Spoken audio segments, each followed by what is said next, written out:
कैसे दोस्तों मौला अली के इंसाफ से दुनिया में हर कोई वाकिफ़ है, चाहे दुश्मन हो चाहे दोस्त हो, हर कोई वाकिफ़ है मौला अली अलैहिस्सलाम के इंसाफ के बारे में कि वो न अपना देखता था, न पराया देखता था, न मुस्लिम देखता था, न गैर मुस्लिम देखता था। सब के लिए इंसाफ बराबर होता था। मौला की हुकूमत आम गरीबों के लिए, आम लोगों के लिए थी, और जो भी इंसाफ के लिए मौला की दरबार में आता था उसे इतना यकीन होता था कि हमें मौला की दरबार से इंसाफ ज़रूर मिलेगा।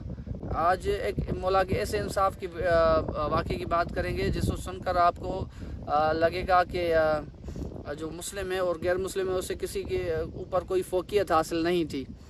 तो चलते हैं वीडियो की तरफ, और वीडियो में आगे बढ़ने से पहले आपसे एक रिक्वेस्ट है कि मेरे इस फेसबुक पेज को फॉलो करें। अगर आपको वीडियो अच्छा लगे तो वीडियो को लाइक करें, कमेंट करें और वीडियो को शेयर करें। तो चलते हैं वीडियो की तरफ। दोस्तों, कूफा की बाज़ार थी, सुबह का टाइम था, गलियों में चहल पहल थी, लोग ख़रीदारी कर रहे थे। जैसे आज के दौर में शॉपिंग वगैरह होती थी, दुनिया उसी तरह से चल रही थी। तो एक ईसाई मौला अली अलैहिस्सलाम के दरबार में गया और अपना मुकदमा पेश किया मौला के सामने। और ईसाई ने कहा कि मौला, मेरी ये ज़मीन है और ये फ़लाँ मुसलमान मेरी ज़मीन पर कब्ज़ा करके बैठ गया है और वो मुझे मेरी ज़मीन वापस नहीं कर रहा। तो मौला ने जब उसकी शिकायत सुनी तो नोटिस जैसे आज जारी होते हैं अदालत से, तो उसको भी नोटिस जारी हुआ और उसको कहा कि आप अदालत में हाज़िर हो जाएं, आपके खिलाफ़ मुकदमा अदालत में आ गया है। तो वो अदालत में आया और इस अंदाज़ में आया कि ये गैर मुस्लिम है और मौला अली अलैहिस्सलाम मेरे हक़ में फ़ैसला करेंगे क्योंकि मैं मुस्लिम हूँ। तो वो आया और मुकदमे की शुरुआत हुई। मौला अली अलैहिस्सलाम मसनद पर बैठ गए और मौला ख़ुद अब फ़ैसला किया। वैसे चीफ़ जस्टिस रखा तो हुआ था काज़ी शुरा जिसका नाम था, लेकिन जो ज़्यादातर फ़ैसले होते थे वो मौला ख़ुद करते थे, या उन फ़ैसलों की निगरानी मौला ख़ुद करते थे कि आया कि फ़ैसले में इंसाफ हो रहा है या नहीं हो रहा।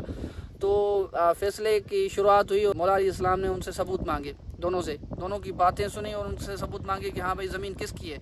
तो मुस्लिम से कहा कि आप बताओ, आपकी ज़मीन है तो आपके पास कागज़ कहाँ है, तो आपके इनके जो दस्तावेज़ात हैं, जो कागज़ात हैं, वो हैं आपके पास ज़मीन के। उसने कहा कि नहीं मौला, मेरे पास तो नहीं, लेकिन मुझे मैं आबा व अजदाद से ये ज़मीन खा रहा हूँ और इस पर आबादी कर रहा हूँ, खेती बाड़ी कर रहा हूँ, तो ये ज़मीन मेरी है।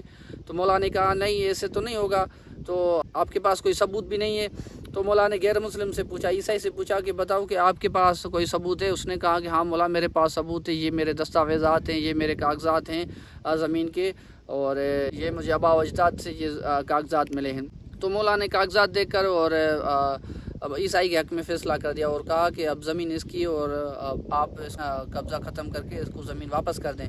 तो वो हक्का बक्का मुसलमान रह गया। उसने सोचा कि भाई, मैं क्या सोच के आया था कि मौला मुसलमान होने की वजह से मुझे रिलीफ़ देंगे और ये ज़मीन मेरी हो जाएगी, लेकिन यहाँ पर तो मौला ने उल्टा फ़ैसला कर दिया।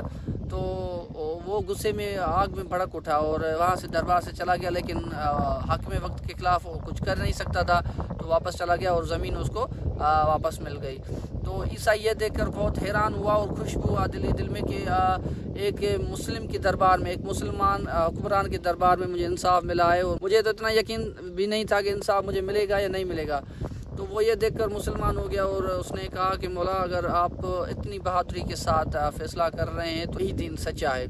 तो उसने वहाँ पर कलमा पढ़ के मुसलमान हो गया। तो दोस्तों, अगर आपको ये वीडियो अच्छा लगा हो तो इस वीडियो को लाइक करें, कमेंट करें, शेयर करें, मेरे फेसबुक पेज को फॉलो करें। मिलते हैं किसी नेक्स्ट वीडियो में। टिल देन, गुड बाय, अल्लाह हाफ़िज़।